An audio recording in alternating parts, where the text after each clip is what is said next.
You're watching Euronews now. I'm Mariam Zadi, and these are the headlines this hour.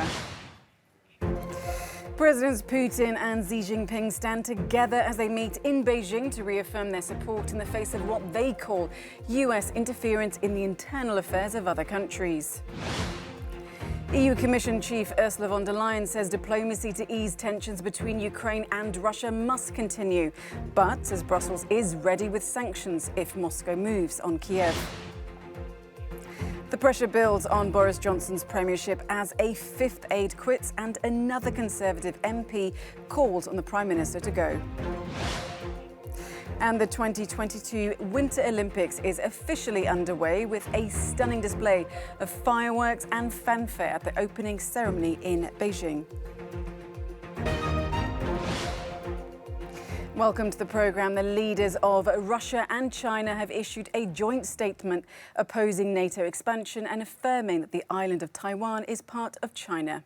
Meeting in Beijing ahead of the Olympic opening ceremony, Vladimir Putin and Xi Jinping said they strongly support each other in the face of what they called US interference in the internal affairs of other countries. They also called on NATO to abandon the ideologized approaches of the Cold War. Meanwhile, Moscow has categorically rejected US claims that Russia is planning a false flag operation to justify an attack on Ukraine. The Pentagon on Thursday accused Moscow of preparing what it called a very graphic propaganda video depicting a fake attack by Ukrainian forces on Russian people. But speaking to reporters in Beijing this afternoon, Russia's Foreign Minister Sergei Lavrov dismissed the claim as nonsense. While I'm here in Beijing, I read some statements by the US State Department that Russia is preparing fake videos showing an alleged attack by Ukrainian troops in Donbass. Well, I do not know the delusional nature of this kind of fabrication, and there are more and more of them every day. It's obvious to any more or less experienced political scientist.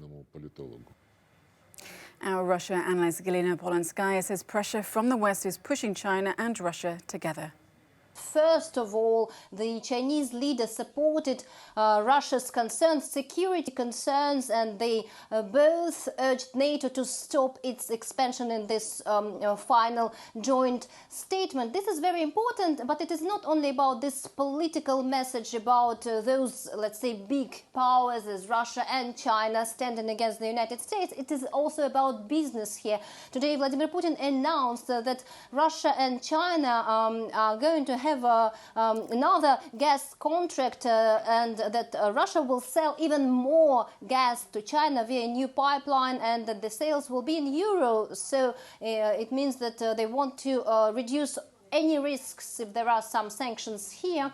Russia has been already selling gas to China, so it will be selling even more. And we should not forget that China is the biggest trading partner of Russia. And in 2014, when Crimea was annexed, it was China that supported Russia economically and politically when it found itself in the isolation from the West. So the big message today is that if there are any other sanctions, China will provide this support to Russia. And I think that this is a message also to the Russian businessmen who worry at this point, of course.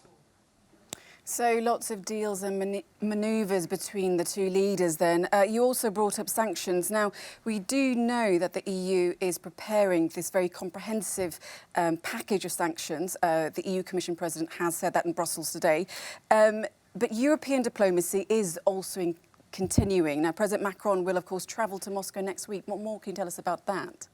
Yes, on Monday, Vladimir Putin will welcome President of France, Emmanuel Macron, in Moscow, and it was actually Vladimir Putin who sent those, let's say, positive signals, because it was him who announced this visit, even when nobody could even think that this could happen. So this is very surprising. And the question, what are the odds that there are any chances of some positive outcome? Of course, President Macron will try to persuade Vladimir Putin to get back the Normandy format on the rail details and to put it on the higher level, on the foreign minister's level, but of course he will try to persuade to organize a summit between the leaders to put back Russia and Ukraine at the table of negotiations. And of course we know what Vladimir Putin could answer, because Russia says that it's not the side of the conflict. It wants Kiev to talk with Donbass representatives. It wants Kiev to fulfill the Minsk agreements, and that's what Vladimir Putin could ask Emmanuel Macron, is to push Kiev as it can. And what is also very surprising is that Emmanuel Macron is going first to Moscow and after to Kiev, and of course in Europe, people, those who will be watching the allies, want that this visit is transparent. Now, since the start of the current tensions, the EU has promised to impose sanctions on Russia if it launched an attack. But the details have been slow in coming. Now Brussels says it has a comprehensive package ready to go, as Commission President Ursula von der Leyen told Effie Kutikosta. Between diplomacy and sanctions, Europe is preparing its response to a potential Russian incursion in Ukraine. Euronews spoke to Commission President Ursula von der Leyen as tensions simmer on the bloc's eastern borders. We see no sign of de-escalation. In the contrary, we see that both Russia and now the United States are amassing more troops on both sides. So, you see that diplomacy has failed and now Europe is spiraling towards a real war? We should never give up to work on diplomacy, because as Russia has created this crisis, we do everything for diplomacy and dialogue to be successful.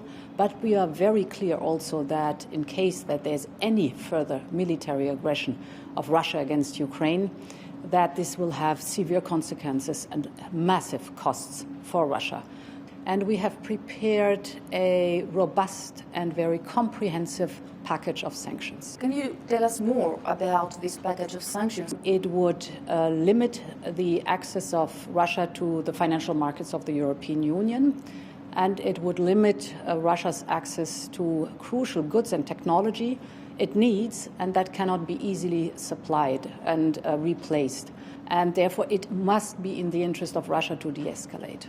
But can Europe really afford to impose sanctions that could put its energy supplies at risk? Indeed, this would be a severe situation, but we have done our homework and we are working intensively of preventing and being prepared for such a situation. I've created a partnership for energy security with President Biden. Next week there will be a summit on this energy security, and of course we have spoken to many different LNG suppliers worldwide who are very interested in going into the gap that Russia would leave. Finally, I would like to ask you about the EU as a bloc, because we see individual member states taking their own initiatives. For example, the Hungarian Prime Minister visited Moscow and President Putin and publicly described Russian demands as reasonable and sanctions as pointless. So, what is the leverage that the EU as a bloc has in this stage, in this global crisis? There is unity and very strong alignment within the European Union. And what Hungary is concerned so far, they always supported the sanctions against Russia. And they have so far announced that, of course, they will keep the unity with the European Union if it is necessary to act. Okay, President, thank you very much for this interview. Thank you. Diplomatic efforts to prevent the conflict are ongoing, but in Ukraine, a group of foreign fighters is preparing for the worst. International correspondent Annelies Borchers reports from Kiev. Attack to the rear. Since Russia started positioning its troops near the border with Ukraine, it's not just military equipment arriving from the United States. I've been following this conflict since 2014, where the Russian Federation has illegally annexed Crimea. And since then, I've watched them progressively interfere in other countries to, stick their fingers where they don't belong. And it's just been building since then. And I saw it was about to start again, and I figured I'd come here and help the people of Ukraine. While U.S. President Joe Biden announced the deployment of nearly 3,000 troops to Eastern Europe, Justin D. is not here in an official capacity. He voluntarily traveled thousands of kilometers from his home in New York to join a fight he says may have worldwide implications. Today, Ukraine is the front line of the fight for democracy, the fight for Western ideology. I think if Russia succeeds in subduing Ukraine, they're not going to stop. They're going to keep going until they control all of Europe, until they subvert and manipulate every global leader and turn it into their puppet. And I'm here to stop that. Justin D. joined the Georgian National Legion, a unit of foreign fighters present in Ukraine since 2014, which has started attracting new candidates since the renewed rise in tensions. A week ago, we started a new process of recruitment of foreigners. There are a lot of people applying, mostly the leader is Georgia again. We have more than 300 applicants from Georgia. The second is United States, United Kingdom, Australia, Italy, Germany. So these are the basic countries now who are trying to volunteer in Georgian region. The Ukrainian Ministry of Defense does not comment on the number of foreigners currently enlisted in the country's armed forces. Off the record, soldiers say that is a trend, but that they would like to see Western boots on the ground officially.